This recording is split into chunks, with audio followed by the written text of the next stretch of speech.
Hello, welcome to Funzi Primary School. In fact, to the Funzi Library at Funzi Primary School. What you're seeing here might seem quite ordinary by our standards, but this school, just a year ago, of 300 pupils, had not a book between them. Today, because of the work of the charity, there are 1,000 brand new books that children can read, both in Swahili and in English. I like that book because we talk about animal, the lion and the hare. This is my favorite book because it's given us some different meanings of words. This is my favorite book. I'm studying French on my own, so I'm using the books from the library. People have managed to read the books, and at the other times they couldn't read the books. And then they can understand how to speak English also. The library is important because even the community have to read the newspapers to look for the jobs, and also can look at first they did not know. But of course, the big story this time last year was happening over there, across the water. Having rebuilt Funzi School, we now face the problem of a dilapidated Bodo Primary. And in many ways, it was much worse than the challenges we'd faced here in Funzi. You probably remember the pictures. We've arrived here at Bodo Primary School on a day very similar to the day we came here last year when it was pouring with rain. It looks like we're going to get that downpour again today. But what a transformation has taken place here in just that period of 1 year. This school opened back in 1960, the old school that's now been pulled down. And for all those years, children didn't have a desk to sit at, and the facilities were so poor. Today, the facilities are very different. We want to talk about the community, on behalf of the community. They are appreciating that they have a very modern school. They're happy about it. They're trying to improve the learning quality because the people are sitting on furniture and they are doing on well in performance.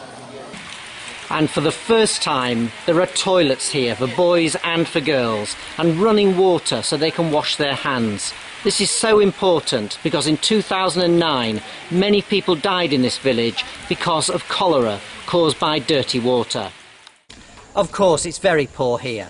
Only last week in Funzi, we saw food aid being handed out to every single household.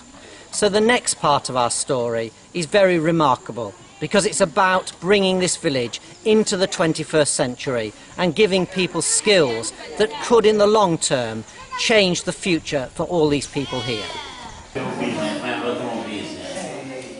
So welcome to the new Funzi and Bodo Trust Resource Centre. This is something we are so proud of and so excited about.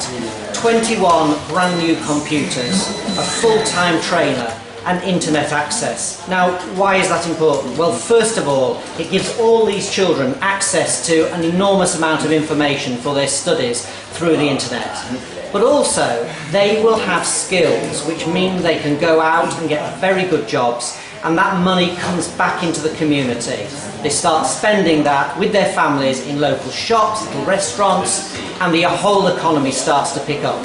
And we start to break the cycle of poverty that has been the problem of this village for so many years. We're here at our Bodo clinic. Here we see many patients with a whole range of illnesses and diseases, and many of them are taken on to be treated at hospital. But soon this will be the site for our next project here in Bodo.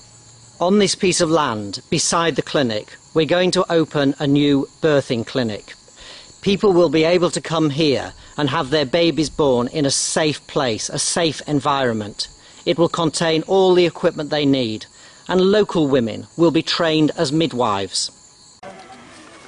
I'm just taking you down the main street through Bodo now because I want to show you why this new project is so important and the conditions which we're trying to avoid.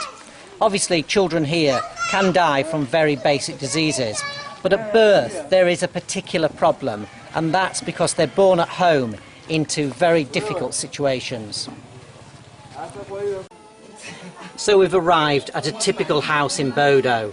Many of them, as you'll have seen, are built out of mud and sticks. This one is built out of bits of stone and with cement. But it's the conditions inside which are such a threat to mothers giving birth to babies. Come inside. This baby was born about 9 months ago, and she was born at home in conditions like this.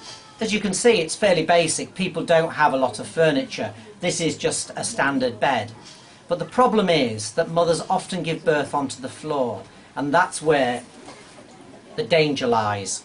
It's just sand and mud, and from this can come infection, both for the baby and for the mother, and it can prove fatal. So our new birthing rooms, with their clean, safe environment, supported by local midwives, with all the equipment they need, is absolutely essential. And now an update on some of the people we've been helping with the Funzi and Bodo Trust. This is 8-year-old Sharka. She has skin cancer and has had tumours on her tongue, and her eyes are damaged. With the help of the Trust and the care that we can give her, she will live to be a young adult and have a good life with her family. This is Vida with me, looking very serious, and Mimi. Both of these small children have sickle cell disease, which is a disease found amongst the black community. If it's not treated, it can prove fatal. But both these children now, thanks to the charity, go to a special clinic and are cared for and all their needs met. And there's better news for Mr. Shea the tailor too.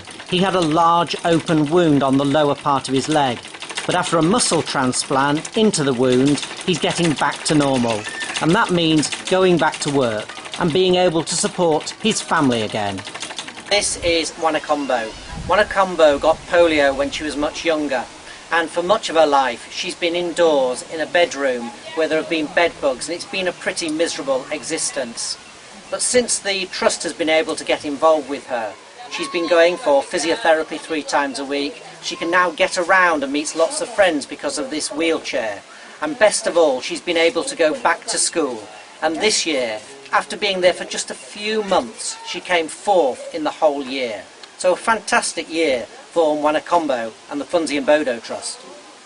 So this is Mr. Zuberi. Today he's got a baby python with him. He's a professional snake catcher, but he also goes after the more dangerous snakes. And recently he came face to face with a spitting cobra, which caused serious damage, spitting into his eyes. What difference did the work of the Trust make to you in that situation? It made a difference between recovering my sight and going blind totally. I really thank the Trust for the assistance, the medical assistance that I got from them. It's been an amazing 4 years for us. In that time we've opened 2 clinics, we've rebuilt 2 schools, we're paying for operations, we're putting in water wells, and there's so much more that we need to do to make sure that this is the beautiful place it should be for the current generation, but especially for the generations to come.